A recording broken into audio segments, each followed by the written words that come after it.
What is up, guys? Welcome back to Wrestling Crossroads. As always, I'm one half dynamic duo twisted alongside brother Pyro. What's up, peeps? And we are recapping SummerSlam. I don't know why I saluted like they can see me. I mean, half of them can. Fair enough. All right. Overall, what did you think about SummerSlam? Overall, I think SummerSlam was very well done, very well paced. I noticed compared to, WrestleMania, we got more time of in-ring action. Yes. And significantly less ads. Thank you, Jesus. Agreed. Yeah, overall, great show. And I think it was one of the best ways to keep the summer going.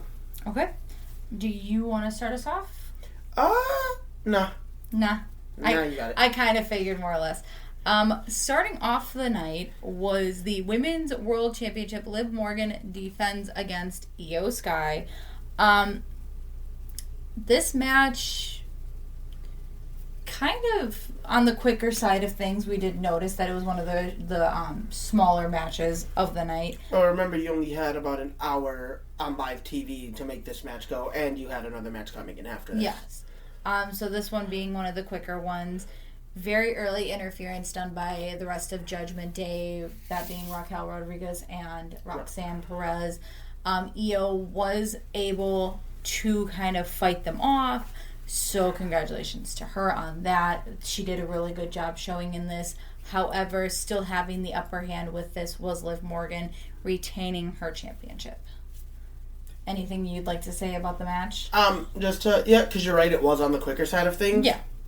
If it wasn't up against TV time, I feel like it would have been an extended match, and we know how well these two women work together. Oh, yeah. So I was a little disappointed that they didn't really give them such a great platform. Yeah. But I understand why.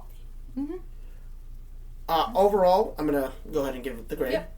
Gave it a C. Okay. Again, timing felt a little rushed. I didn't enjoy the early interference. Now, if it would have built and it would have happened a little closer to mid to late match, fine.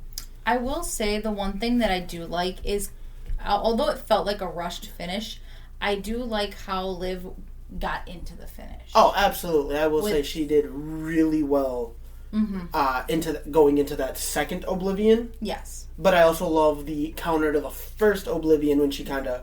When IYO just kind of hit the move. The little, her little handspring? Yeah, handspring. Out of it. Yep. I also feel IYO should have got the win, but that's just me. Oh, yeah. No, definitely. All right. Next up. Going into our next match, we have 6-man tag action. Jimmy, Jay, and Jacob Fatu of the Bloodline take on little brother Solo Sikoa, L.A. Knight, and Royce Keyes. This was a fun match. Oh, definitely. I think I would have enjoyed this one being the opener over the women's world title. I loved the pre-package going into the trailer for the new Gears of War game, and then the Gears of War themed or styled entrance for the Usos. And Jacob. Yeah. Huge Gears of War fan. If you haven't picked up on that one yet, I gotta talk to wifey about pre-ordering that one. Yeah. Of course. Dude, I have completed every Gears of War game so far. I don't want to make this. I don't want to make it this one the exception. But no, overall, really great match. I feel that babyface Solo needs to forever remain a babyface because, oh my god, is he 1,000% more enjoyable now. Yeah, definitely. He's not as cringy. He's a lot of fun. And honestly, every segment that he has been in so far has been one of the best on wrestling television. Can we talk about the... Oh yeah, when he mocked his brother and decided to run back Jay's entrance. With all the yeeting and oh my god. Jay's just looking at him like, don't you dare. Don't you dare. That's like when you tell your little sibling, don't touch that. Don't touch it. Don't you And they do it. And then they do it anyway, and now you're like, oh. Now I gotta make... Now I'm gonna have to pay for this one. Mm-hmm. But like I said, a really fun match. Great spotlight for Royce Keyes, and picking up the win was the team of Royce Keyes, LA Knight, and Solo Sikoa. Let's talk about who pinned who. Was it LA Knight pinned Jay? Yep. Okay. I was going to say Jacob for a second. Little brother, he can be trusted post-match, which was great. Playing the save as Jimmy went to go try to help Jay. He had a Samoan spike for his troubles. Yep. Right winners. I gave this match a B again, going up against TV time. Mm-hmm. And this being the second half of that free hour, you kind of had a little bit less time to work with than you did on the other part of the card. All right. Next up, we have Gunther taking on Nick Aldis. I know you were very excited about this match. My God. Do you want to do a back-to-back and take this match? Because I know how excited you were. I'll give it to you. Okay. Are you sure? I will give it to you. All right, cool. Probably one of my probably the match I looked forward to the most on this SummerSlam card for night one. Other than the main event of Oba and Brock, which we'll get to later. Yes. Fantastic match. Both of these men really telling the story of, we got beef. Nick Aldis was so scared of, I'm so worried about, disappointing people just days earlier on the Insight with Chris Van Vliet. And I need to tell you, sir, you're probably never going to see or hear this. You didn't disappoint. I need more of Nick Aldis in the ring. Like, oh my God, did he deliver? Move for move, counter for counter. He took Gunther through it. He had an answer for everything. He was matching them strikes. Every time Gunther thought he had the upper hand, Nick Aldis showed why. I am him, and you shouldn't have disrespected me. No. He definitely pushed Gunther to his limits. However, the ring rust showed towards the end of the match as he allowed himself to get caught in the sleeper, causing the victory via submission, because he didn't pass out, he did tap. Mm-hmm. After fighting it for a while. Yeah. Aldis taps, Gunther picks up the win, but you could see it written on his face. That was definitely a lot more than I thought I was going to handle. Yeah. I'm sure he definitely regrets overlooking Mr. Nick Aldis at this point. Oh yeah, definitely. And so I'm gonna touch on this just because I'm gonna touch on the post show segment. Okay. Aldis is having an interview with, I want to say was it Kathy Kelly or Jackie Redmond? I want to say Jackie. And it's how do you feel? Did you do what? How do you feel you did? Definitely didn't disappoint. Triple H comes in, interrupts the interview. Aldis goes to hand in his letter of resignation. And Triple H is like, no, you did what you needed to do. Now let's get back to business. I'm going to reinstate you as SmackDown General Manager. Personally, it's a cold day in hell when I agree with Dave Meltzer, who has also 100% crapped on this moment of, this is crap booking, crap storytelling. Why did you reinstate him as the general manager? He should have been reinstated as a wrestler. I agree. I should have been, and I'm very upset for that. That's not the case. I agree. Your grade real quick on this one. I gave it a B. It's a great outing for Aldis. Great return to action. But I don't think Gunther should have won. No. And that is my only real gripe about it. However, I will say this hopefully gives Gunther a recharge in momentum that he has lost since retiring Cena, really. Mm-hmm. Cena and Styles, and then his career kind of went downhill. Real quick, I do want to point out one of our viewers gave their own rating for SummerSlam overall. Just want to point that out to you. All right. I can. You know what? I can agree with that. And we will actually do that. Pin that for a while. Yep. All right. Jumping into our next match, we have the Bellas and Paige taking on Fatal Influence. Obviously, this is not for the titles. So this is 6-woman tag team action. Quick enough through the beginning of the match, it was Brie in. Brie did end up sustaining an injury on the outside, unfortunately. Going a bit throughout the match. Well, like I said, if it's not one, it's the other. Oh, yeah, no. There was a thing I was watching, and it was like, oh, yeah, Nikki always comes back only to get injured again and then be on the shelf, and then to make her big return to get injured again and be on the shelf.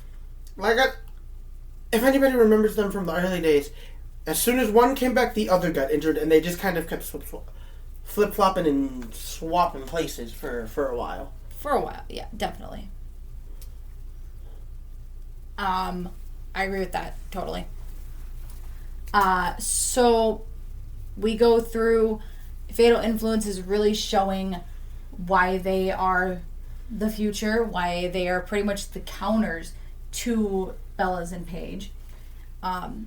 And closing moments of the match, Paige was taken out by, I want to say it was JC Jane.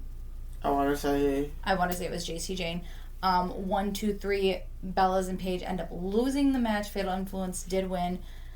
To absolutely nobody's surprise, because of the fact that she had mentioned it in an interview before SummerSlam, the Bellas turn on Paige, attacking her. We were both hoping at the end of that for an AJ Lee. I was.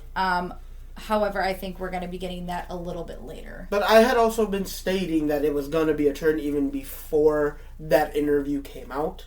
So I want to point out, I low-key was batting like 90% for the night, especially going into... Oh, I was doing pretty well for myself. Yeah, definitely. Your grade for this one? I gave it another B. I think it was a great build of young talent. Yeah. There were a few moments where it kind of dragged and you kind of saw the unfamiliarity amongst the competitors really show. I think a lot of that had to do, because these girls, or these women, I should say, have danced before, but I think it had to do a lot with Brie's injury. That, and I want to say, as much as, yes, they've had, but never on this grand a stage. Yeah. So you got to think, like, the big lights, I feel like the pressure to do well kind of ate at Fatal Influence. Oh, yeah, definitely. And, again, this is also Paige, Nikki, Brie, like, they haven't been on, outside of the one Mania moment, this is Paige's second real big stage, real big test since coming in back. the WWE in like a year. But at the same time, you can't really count Paige out because she had AEW before this. But let's be real, they used her for like a year, gave her moment at Wembley Stadium, at the first All in Wembley, and then she disappeared into the background. Yeah. She disappeared into the shadows. So again, she hasn't had a lot of that fine, like she needs a little bit of a re-up. It's like when you have a car, like a classic car, and you can hear that one noise that seems off. It's running fine. Everything seems to be fine, but then you hear that one noise and you're like, I'm in need of a tune-up. Yeah. Yeah, I agree. I think that's where Paige is at this point in her career. Nothing against her. It's just you need a little bit of help. You go down to NXT for about a month, come back up. Even if it's just, hitting. And like I said, I think you need to do more with presenting Fatal Influence in the bigger spotlight. So that way when moments like this come up, they're less in their head about it. I agree. Okay. Next match up. WWE title, CM Punk versus Cody Rhodes. This match really wasn't all that exciting. No, unfortunately The build was very lackluster. The delivery wasn't all that... Like, they put on a good match back and forth. They knew each other well, so they were able to work well off of each other. But they were definitely not meant for the, 20-25 minute match that they had. No. You can see the fatigue set in after about 10 minutes. And it's... I gotta say, I gotta point out one thing. It wasn't fully on Punk. It wasn't fully on... No, it was between both of them. But you can tell they were kind of getting lost in the shuffle. Yes.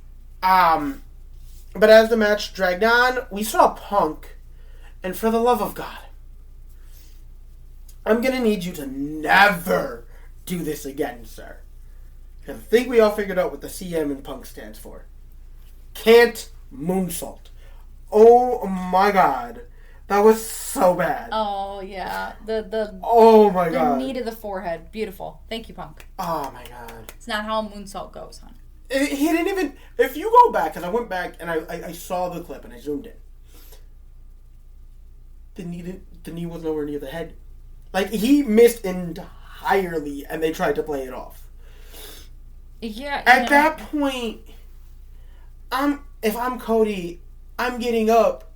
Knowing I didn't get hit, of it. And I'm taking advantage of the fact that you missed. Because that would have been the smart thing to do as a competitor.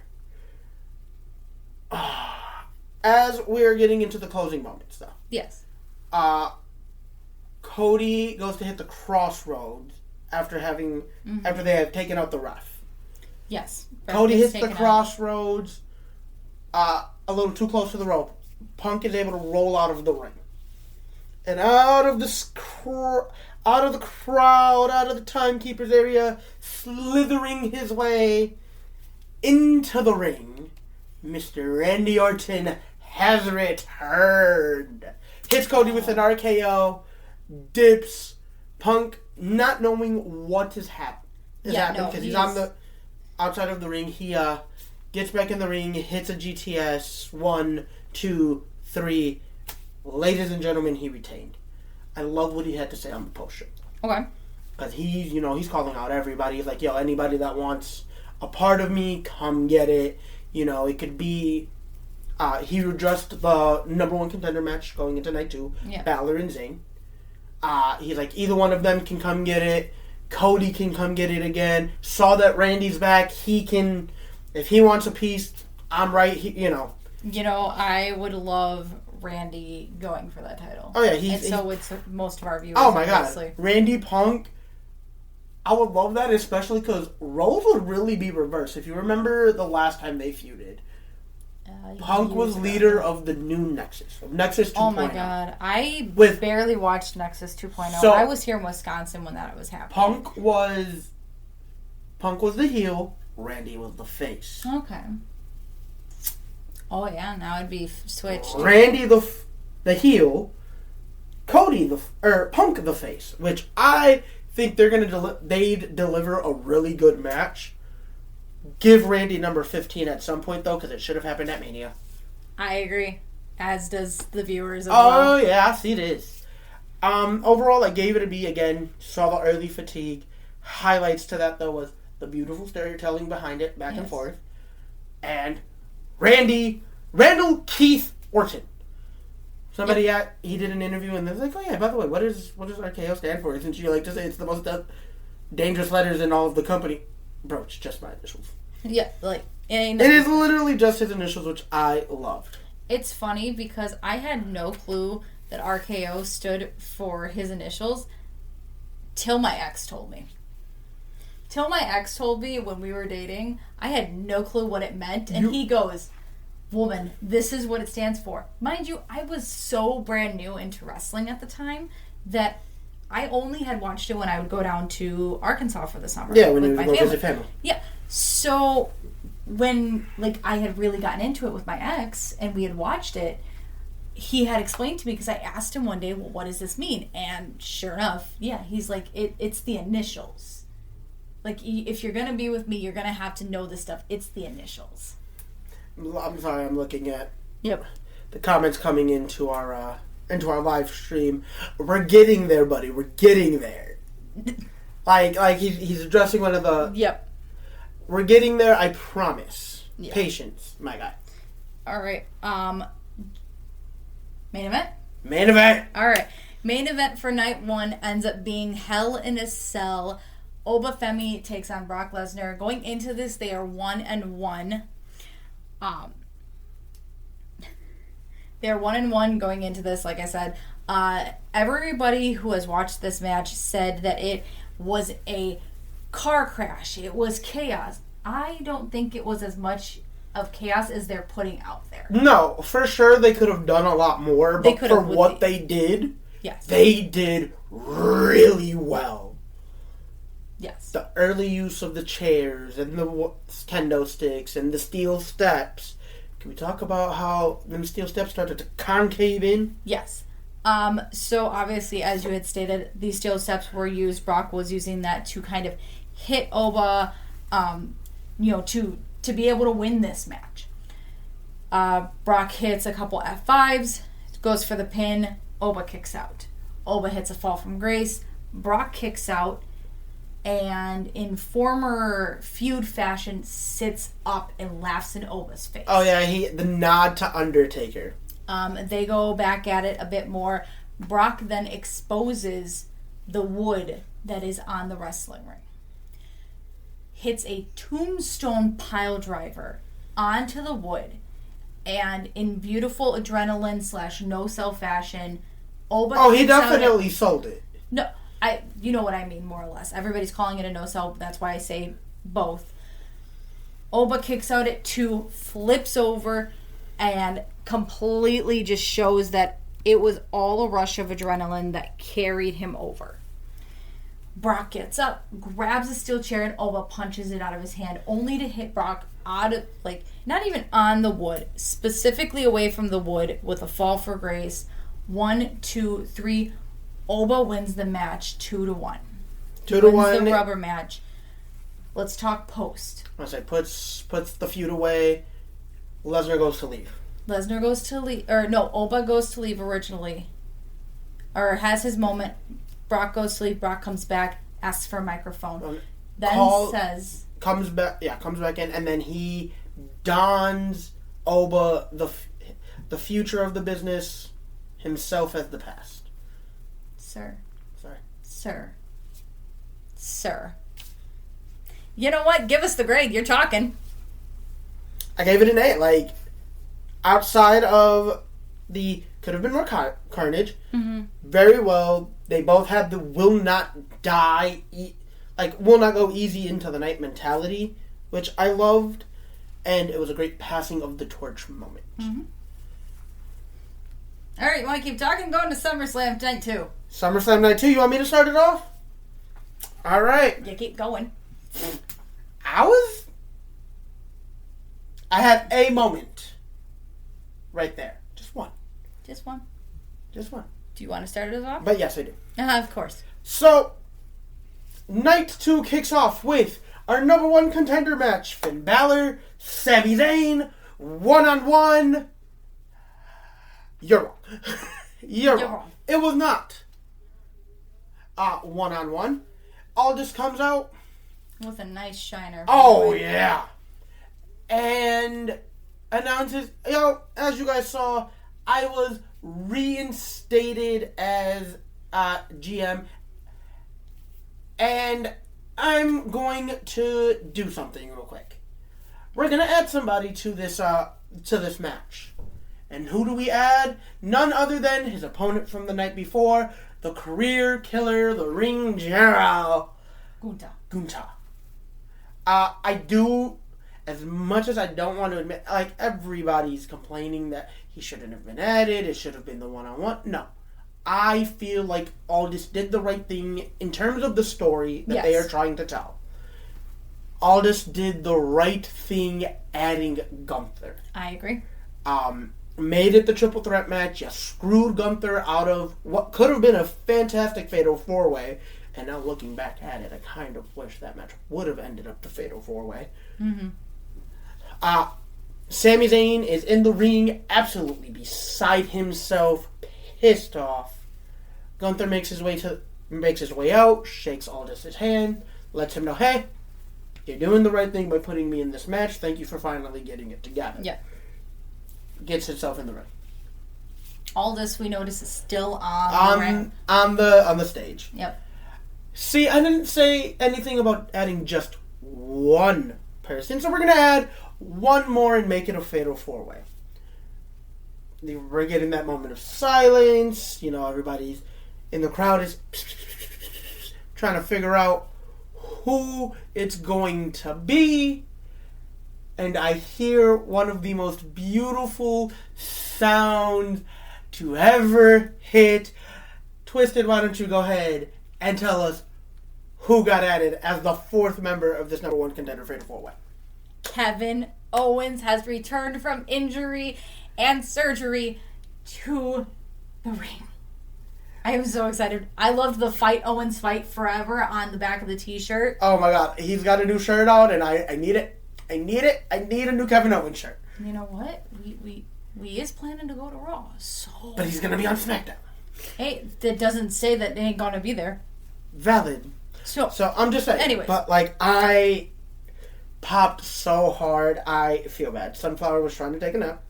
Sunflower hasn't been feeling well. And as she's in that I'm about to fall asleep, his music hit, and I... Lost it. Popped. I screamed. She was very mad at me. I screamed and I wanted to jump up, but I had a baby Twisted on me. And then, because we were hanging out with Beast and Pix at this time, Beast had to take her, and all of the adrenaline had like just died as he took her off my lap. So I didn't have a moment to really just pop. So what I'm hearing is Beast dropped the ball. And so did Flash, because somebody could have taken the damn kid. And Flash was like halfway across the house at this point. But like, no, the way I popped and he gets in the ring, match goes. We need to start off with the fact that Sami Zayn was so shocked to see his best friend. His face became a meme to accurately represent the entire fan base of when Kevin Owens' music returned. I didn't know nothing about this, and I'm the best friend here. Right. So, we get into the ring. Match starts. Everybody starts attacking Gunther and Owens and Balor. Like, those that are going at it. Zayn is kind of just in the corner. Touche. So, they're all going at it. Once they clear the ring, Owens climbs back in. Him and Sami kind of have a moment of embrace, and then immediately do what they do best and start attacking each other. Yes. Start beating the hell out of each other. Oh, it was beautiful. As the match goes on, everybody's getting their moment of shine. I'm thinking, Finn is able to hit the coup de grace. Oh, I love that finishing move. Oh my god. And I'm thinking, he's about to get the win. No, he did not. Owen... I love the moment of everybody ate a stunner. Yes. I will say, I think Gunther sold the stunner the best of the three men that took it. I'm not going to lie. There's no reason he should have made that look as good as it did. No, but at the same time, Gunther was the only one that didn't want to take a stunner for like the longest time of the match. Oh, yeah. He tried at least 3 times before he was actually able to hit the stunner. So after everybody hits a stunner, we get another moment. Zayn, Blue Thunder Bomb. We think he's going to pin his best friend to finally be number one contender. He kicks out. Yeah. Gunther has the sleeper hold at one point locked in on I don't remember who. No. It is literally... I think it was Owens once. I want to say it was Owens. Balor once. But still, like... Twice, yeah. Everybody's playing save. Everybody's able to kick out. That adrenaline rush is one hell of a drug. It is. But ultimately, picking up the win was Kevin Owens. Now, this feud with going into his feud with Punk is going to be amazing. Oh yeah, especially on the microphone, because the last time they kind of took digs at each other, it was really interesting. I'm not the one that lost to Logan Paul, being my one of my favorite lines, because that's when Logan Paul was still very much YouTube star. Yeah. Not really committed to the WWE bit. Now we signed a certain contract. Now we have he is no longer at this point in his career. You can no longer consider him a celebrity appearance. Wrestler. Yeah, like he isn't a celebrity. He appears a celebrity wrestler anymore. He is a wrestler, and he's doing a damn good job. Hurry up and come back from that tricep injury, because, dude. I mean, I get it. You and I have sang his praises much to our disdain of having to do so. Of the human being that he is. He has done so well. But that's the irrelevant part. Owens, Punk, somewhere down the line, is going to cook. However, it should have been Balor. I agree. I love that Owens got put into this. Mm-hmm. I hate that he won it. I agree. You know, I'm a little upset that it wasn't Balor, because Balor was my pick, and this should have been, you know, his whole 180 from, you know, his last SummerSlam. But now we're here, and I hope that we have Chambers still. We have Money in the Bank. We have Royal Rumble. He has 3 more opportunities to get to the title. That's all I gotta say. Absolutely. If we can play this right in the next year, we could see Kevin Owens as champion. We could see LA Knight as champion. We could see Finn Balor again as champion. Hopefully. That's all I gotta say. We have multiple ways to get there. Your grade was... I gave it a B+. Okay. And then jumping into our next match, U.S. title, Trick Williams takes on Baron Corbin. Not much to say when it comes to this. This was, in my opinion, a quicker match for this night. This was kind of one of those breather matches, as you like to say. Patty break. Yeah. There was to me, at least alone, there was too much involvement with Yachty on the outside. Is that what you put? Too much. I didn't even see what you had written. I just, you know, it was a quicker match. There was too much involvement by Yachty. There was too much of both men taking their eye off the ball and paying attention to what shouldn't have mattered. At the same time, going into the closing moments, Trick takes his eye off the ball because obviously Yachty has been taken out, I believe, if I'm correct. Corbin taken out. Corbin hits end of days, 1, 2, 3, new United States champion. And I said it during the entire build. He needs to be the one to take the title off of Trick. Saw a meme, actually, as he was making his entrance. And it's, Yachty is the prime example of, Mom, can I go do this with my friends? Sure, but take your little brother with you. Oh my god.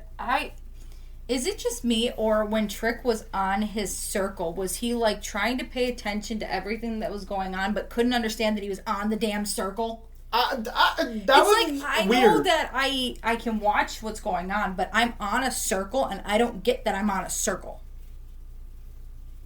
Oh, no, like, dude, it rotates. It rotates. I agree with what's being said in chat. Can we get the old theme song back? Oh my god, yes. For Corbin? Oh, yeah. Because I will be extremely happy if we can get that old one back. So your grade for this one? I gave it a C. And not enough time, too much involvement from Yachty. Corbin was the right move. Mm-hmm. As much as I loved they to see Trick together, but they need to do better. Yeah. As much as I like to see Trick with a title and in that kind of spotlight, he had a good run, I will say, and I'd like to see more from him. I love that I'm getting grades in the comment section of our live stream. That is beautiful. All right. We appreciate you. Jump into the next match. I loved everything to do with this one, honestly. All right. I'll be nice, because I know you're not going to want the match that comes after. I'll just be mean to the match that comes after. Do you want this one? Do you want to go back to back, like you gave me the opportunity to on night 1? You take this one, and I'll continue with the next one. I can. All right. Next match up, the interim WWE Women's Championship ladder match. We have Lash Legend, Chelsea Green, Tiffany Stratton, Jade Cargill, Charlotte Flair. Everything about this match is what you look for in a ladders match, especially with the women. It was chaos. It was beautiful. There were so many highlight reels throughout. There were a bit of sloppy moments, I will say. Yeah. There were a lot of sloppy moments. This being Lash's, I think this is her first ladder match? Yes. If I'm not mistaken. Yes. So and they touched on that, though. Yeah. Commentary touched on that. So a lot of, moments are meant to kind of happen. None of the women and it's kind of correlated well. I was going to say, it's not easy to choreograph or practice a ladder match. No. A lot of that stuff you got to do on the fly. So yeah. It's going to be a lot of mistakes happening. You got to remember, she also just got called up. She's been in the tag team scene for the majority of her time on the main roster. Yeah. So her really getting this solo push right now, it's new to her. Mm-hmm. So you got to give her time. Yeah. Going into the closing moments, we see Chelsea Green go up to the top of the ladder. She gets stopped. She is brought back down by Jade Cargill's lackeys, Michin and B-Fab. They are kind of beating on her. She's trapped in the ladder. 2 ladders are brought to the side of her, and the rest of the 4 women are fighting to only be taken out by themselves and their opponent that are on the ladder. Chelsea looks around. I have a moment. There's no one else. Straight to the top of the ladder. This is another one where I'm screaming at the TV, climb like the spider monkey you are! Climb! I'm fully invested. This was shades of her husband winning. And I love that WWE did that. It was beautiful shades to her husband winning his IC title way back when. Now we get here. Chelsea Green is your interim WWE Women's Champion, and when Rhea Ripley comes back from injury, Chelsea needs to keep it. Saw a tweet almost immediately after. Drop interim. Make her full-fledged champion. Again, Rhea, number 1 contender when you come back. Cool. But I want this to last for Chelsea. Oh, yeah. Please put faith in her. You made her the inaugural U.S. Women's Champion, and that became one of the most over things on the planet. Give her a real chance with this title. Can you imagine on Saturday, either this or Friday? Can you imagine either this Friday or next Friday, her celebration for this? Oh my God. It's going to be golden, and I'm sorry, but you got to have Tiffy there. Duh. Because their tag team that they have formed. We get a returning Flagent P? Please. But I don't think so yet, because I don't think she's gotten the A-OK. Okay. Get us into our... the grade? Your grade. I was trying to say the words. Okay. I gave it an A. Fantastic match. The right booking decision. And you know what else solidifies my A rating? Post-show. Her taking a shot at Michael Hayes. I'm dedicating this win to Michael Hayes. Who, for the longest time, at the time of Unreal, Season 2, is talking about, she isn't and he doubled down and went on an interview right beforehand, and is at the time that I made my comments, and even now, I don't feel like she can be top dog. I don't feel like she's, a woman that can really be in the top spot. Eat your words, because this is what everybody wants, and this is going to be amazing. Now. This will bring a lot of eyes to it, because, honestly... Can we just, for the one time? Thank you. But also, everybody that crapped and joked on Road Dogg's name owes that man damn apology. I agree. Thank you. All right. Now, going into our next match, a match that was definitely for the children, definitely if you were an adult, potty break match. Human Monies on a Pole match. This is a match where I can't care enough. Danhausen versus Dominik Mysterio was filled with a lot of shenanigans, was filled with the Mini-Hausens. J.D. McDonough got involved, so the Mini-Hausens got involved. Brad Williams, comedian Brad Williams, finally got to play a Mini-Hausen. Really? So, about a month or so ago, after the Mini-Hausens originally debuted, he was on an episode of Not Sam Radio. He was walking into the Sirius XM. I think you're going to want to take a look at that. We are going to have a separate conversation here once we're done. But, so, obviously staying alive. So, please stay alive. But no, match was fun for the kids, because that's exactly what this was children's fan service, family friendly. That's all. But yeah, no. Brad Williams. Yeah. Was walking into the Sirius XM studios. Sam Roberts was live on the air. Called him in. He was talking about, I want to be a Mini-Hausen. This is me putting it out there to be a Mini-Hausen. And you know what? He finally got to be a Mini-Hausen. I loved it. That's exactly what the match was. Oh, that's exactly what it was. It was a filler match. It was supposed to be a filler match. Nothing about this match was supposed to be taken seriously. Yeah. Like, if you've ever paid attention to anything Danhausen has ever done in his career, it's never been meant. He's never been meant to be taken seriously. Wipe the face and paint, and then you'll throw him in a ring, and then you can take it seriously. Here's my thing: is somewhat. Everybody wants to take this version of Danhausen seriously, but remember, Danhausen as a face is always supposed to be meant as a joke. He doesn't get serious until he turns very evil. Mm-hmm. Heel. Again, if you paid attention to his career long enough, you would know this. But regardless, fun match, did exactly what it needed to do, occupied the time slot that it was supposed to occupy. We got exactly what we thought was going to happen. Curse. And he wins. Danhausen won the match. And then throw out fake monies. Hopefully this... There was some mix of real money in there, actually. Yeah, I was watching the Mini-Hausens drop it, and I'm like, dollar bills. Mixed with Danhausen money. Danhausen bucks. No. But hopefully this puts the feud to rest. Please. Please. Maybe slow down on the Danhausen segments. If anybody watched Raw this week, we didn't see any Danhausen this week. Okay, so 1 week where we don't get to see Danhausen. But, again, slow down on the Danhausen. Don't risk the overexposure. You're already there. Danhausen is one of those characters that you can get... that can be overdone very quickly. Mm-hmm. And now for the next match. So I'm going to need your help with this.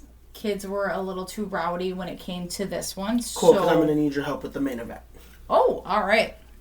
With, Sunflower. With Wifey being, ill, didn't get to watch. I was having a lot of technical difficulties while trying to watch pretty much all night. Okay. But they were a lot more apparent during the main event. And with us having to then go to the, to urgent care and then the ER, I missed a good chunk of the match. Do you want to take the IC match then? Okay. I will take the IC title, Penta versus Gable. Gable, being on this redemption tour. Penta finally yo, I appreciate you for owning your ish. Mm-hmm. Let's go out there, have a good match, and that's exactly what they did. It was a very nice clash of styles. The technical wrestling, the lucha wrestling. Gable really showing what he learned in being a luchador. Being under the mask, spending time in Mexico, really learning the culture, and now this newfound respect. Mm-hmm. So, Penta didn't have his way the way he thought. And as the match is going, they're telling a great story. They are.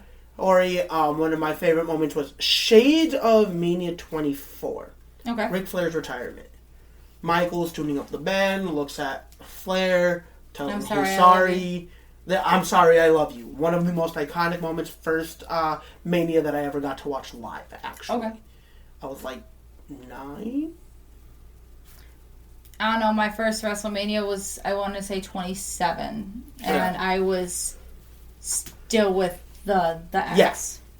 But overall, it was a fantastic match. He told him, I'm sorry. Gable was able to counter that final super kick into a ankle lock and pick up the win. One of the key moments was the chaos theory that he hit. I want to say it was on the outside of the ring. Okay, yeah. Which was really well done. And then the Mexican Destroyer on the ring apron. Was absolutely insane. I love that there was both also men a pretty one inside the ring, too. I love that both men were really willing to put it out on the line. A moment of embrace post-match where Penta actually put the title around Gable's waist. He had the moment with his family in his hometown. Still wish I would have gotten the Sami Zayn-esque moment with Otis and Tozawa in the back.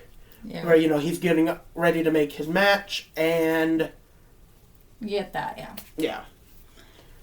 So, I just want to point out one thing. It was something that I was listening to, and it was one of those Mandela things. I was going to say, and they also did refer to the fact that when Penta signed to WWE, his very first opponent was also Chad Gable. Yeah. So, full circle moment here. Did you know that it was never called the Angle Lock? Ankle? No. When it was angles, it was never called the Angle Lock. It was only ever the Ankle Lock. Yeah. Okay. Yeah, it's always been ankle. A lot of people have said that it was the Angle Lock for the longest time. No, it was never the Angle Lock. It was always the Ankle Lock. Kurt has even gone on record to say, I've never named that move after myself because that move was around before I started using it. Okay, your grade for this one? I gave it a B+.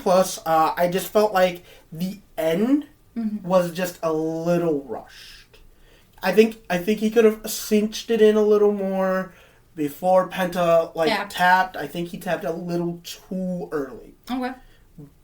Granted, they did also play into the story of he was working that leg for a good chunk of the match, but still, I feel like you could have done just a little more at the end there. Okay.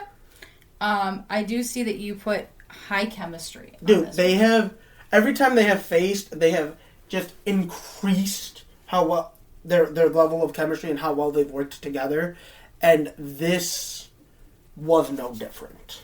Okay. Main event time. World Heavyweight Championship on the line. Roman Reigns takes on former Shield brother Seth freaking Rollins. I want to point out before we do anything, entrances here. Okay, I was saying I didn't get to see the entrances. Yeah. So if you didn't touch it, I would have. So coming out, we hear the infamous Sierra Hotel. India Echo Lima Delta Shield. Before it transitions into Seth Rollins' song. Seth Rollins comes out wearing the iconic mask. Dude, I saw that and I was like, oh my god, I love everything about this. Obviously, Roman comes out, makes his entrance. They have a moment after the bell rings where they're just staring at each other. Neither man sets to move. One thing I want to point out during the entrances is the Rollins in the Shield attire while that was happening. I genuinely thought that it was him, and it turns out it was just a thing on the screen of him. I didn't get to see the full if you go back and watch the entrance, they show the letters on the Jumbotron, and then in the triangle. By the way, the stage design this year was kind of weird. I mean, it was nice though. In the triangle, it's Seth Rollins standing there, donning the iconic vest, military pants, and boots. Oh, okay. I didn't notice that. Yeah, and I'm thinking, oh, it's him, and then he, it disappears right before it hits his actual song. So I'm thinking, it was him. He stood like that, went back, and then when he came out, he went back and changed. If you notice, the top kind of had that. Turns out it was really just a projection picture of that time. Okay. So getting into the match, you know, this is as personal can be. They're going back and forth.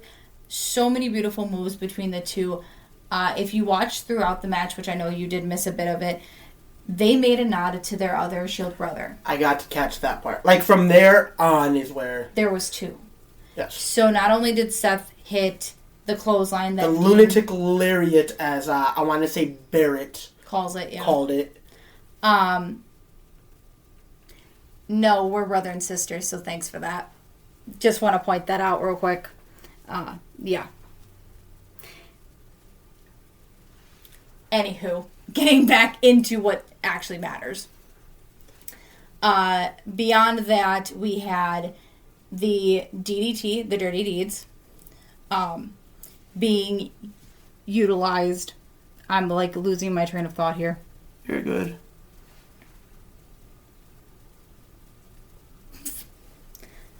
All right. So, anywho. Sorry, I'm going to reset for a second here. That just kind of caught me completely off guard with all that shit. That's the one thing I hate about being live, is we get those. You keep going. Okay. So, Dirty Deeds is also hit. Continuing on, we spill to the outside kind of earlier in the match, and the ref doesn't count it. Flash was They spent a lot of time on the side, I will say. Flash and Beast were pointing out the fact that they were on the outside a lot and that they took a long time out there. And I said, this needs to be one of those where there is a clear-cut winner. I was going to say, it's a conclusive finish. I enjoyed that aspect where they didn't do the count out or whatever. Like, they let it be cut and dry. Has to end in a certain... Yeah.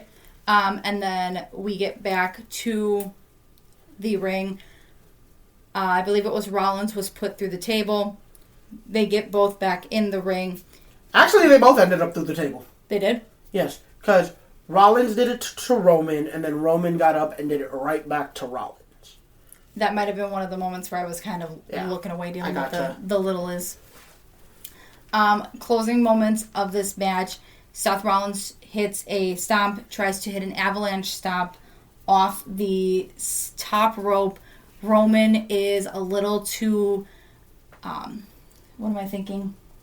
A little too coherent to know what's going on. He's regained, or he's gotten a lot of recharge. Yeah. Ends up hitting him with that spear. 1, 2, 3 to retain the World Heavyweight Championship. Both men, post-match, sit on opposite sides of the ring staring at each other. They're now taking this moment. This has been, 13 years in the making for them to finally conclude here. Roman slaying... 15? Roman finally slaying his demon, as they had put it. They finally stand at a moment, and I believe it was Roman had put his hand out for the iconic shield moment. Seth then put his out, and laying below them was Dean Ambrose's shield mask. We never need to see this one-on-one match ever again. I need to put that out. I can't with that guy. I'm so sorry. You know what? I am thoroughly enjoying this person. I am absolutely in love with that comment, but that was kind of freaking hilarious. But no, given everything, never need another one-on-one match again. No, this at this moment, you can tell that they're ready to kind of be done with each other, but they also know that now that they have, kind of ended everything from 15 years ago to now, that they're ready to go out themselves to pasture. How did Rollins put it when he issued the challenge? We are a lot closer to the end than we are the beginning. Which, great. Because again, it's not fair that I grade a match that I didn't watch all the way through. I would personally say it's an A+. There was so much beauty to this match from start to finish. It was a nod to them in their younger days. To hear it just told the whole so story, much. full circle moment. Yeah, there was such beautiful I storytelling love here. Kurt Angle, by the way. If you haven't seen Kurt Angle's Twitter, X, whatever you want, he reposted the page or the picture. Okay. Oh, shucks! I miss you guys too. Oh yeah, I saw that. Dude, oh my god! Everybody has been making so many memes out of that, from when Triple H did it for a house show, and when Angle was part of it at TLC a number of years ago. But like, we all know what it meant. Oh my god, no, he won the week with that. But I want to talk about the post match. They asked Roman what he was saying to Rollins, and it was, I was just reminding him, I was telling him, it's always been you and me. We have always been 1A, 1B. We've always been the top two guys here, while everybody else was scared of the grind and ran away and left or whatever, got themselves, whatever. We've been the guys to elevate this company and hold it up top our shoulders. Yeah. And I love that, even though Roman is this, like, kind of tweener heel face, like, he's supposed to be this very serious guy, he took a moment to actually acknowledge a lot of the truth. I will say one thing, and I think you're going to agree with me on this. From watching them, and obviously you probably have seen them well before they came into NXT WWE. I remember them in NXT. It is going to... No, I mean before that. Well, Roman didn't have a career pre-WWE. Pre-FCW. So Rollins. I remember Seth Rollins as Tyler Black in Ring of Honor, and even after... I remember after he signed, he was still Ring of Honor champion. So WWE actually let him finish out his Ring of Honor dates, which at that time under that regime was not heard of. So I want to point this out that I think we're gonna that version of him. I think we're gonna agree on this, that when it comes their time to step out of the spotlight, we're gonna cry. Oh, I'm 100% gonna cry. You're gonna turn into a big baby. Going into their Hall of Fame years, if they're not inducting each other, you did something wrong. I agree. So we're gonna start to wrap this up. Your overall grade for SummerSlam. Night 1, I gave a B. Night 2, I give about a B plus. So overall, about a B. Okay. It was great. I kind of wanted to touch on a few points that tied in from Raw. Okay. Actually, I didn't really get to see much of it, So Roman came out, had his moment of acknowledgement to Seth and what they accomplished. He then... And LA Knight came out, called his shot. Yep, I remember that part. You saw Roman also discipline Jacob, Jimmy, and Jay for losing their match.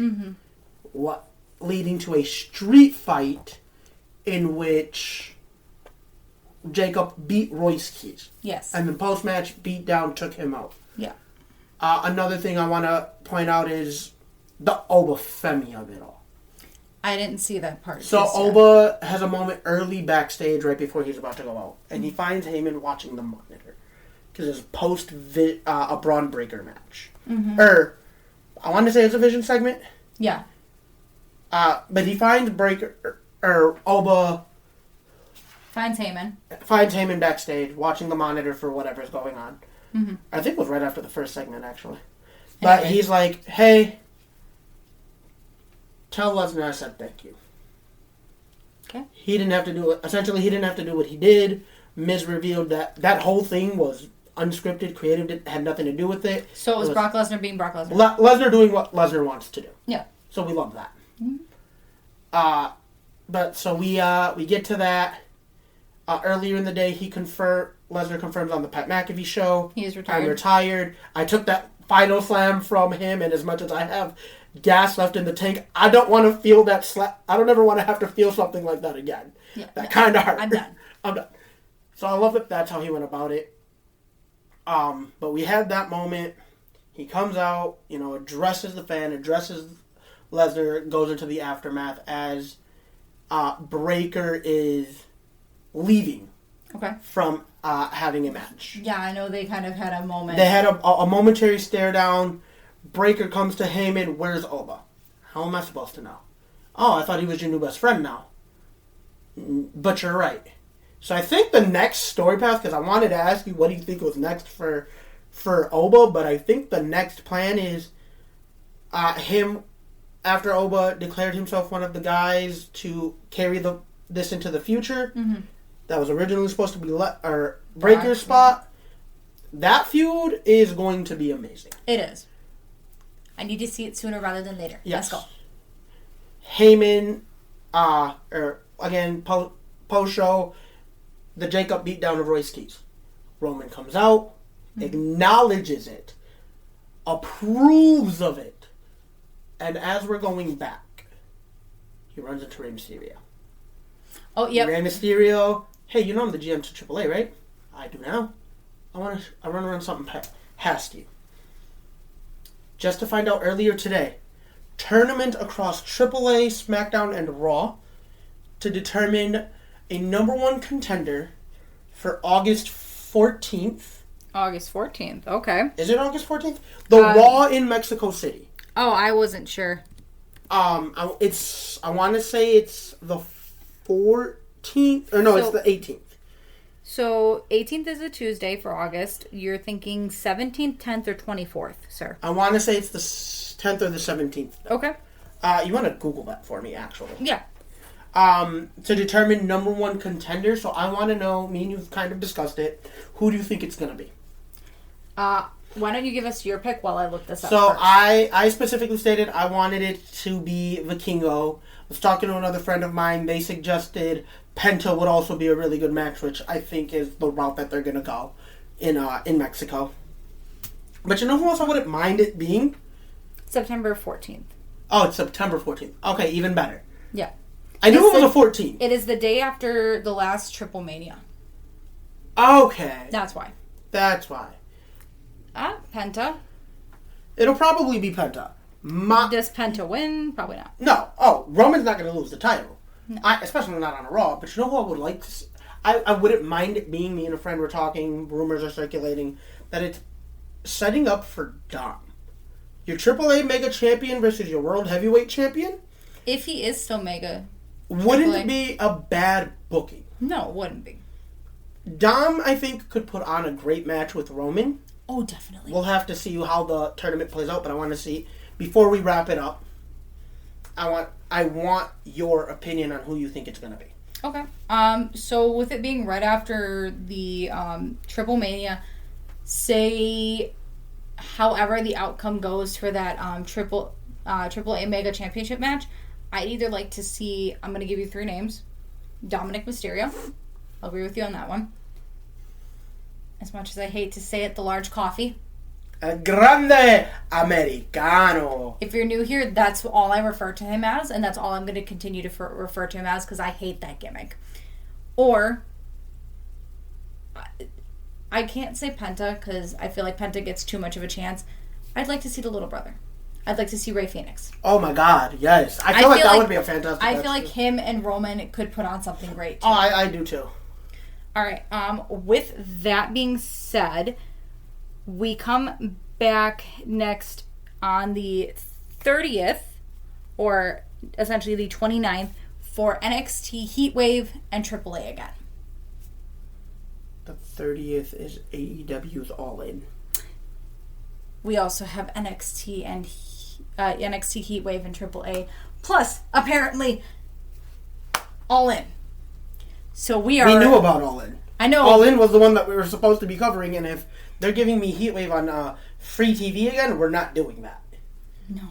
God, no. Because at that point, why am I covering developmental Saturday Night Main Event? Alright. With that being said, we are out. Laters.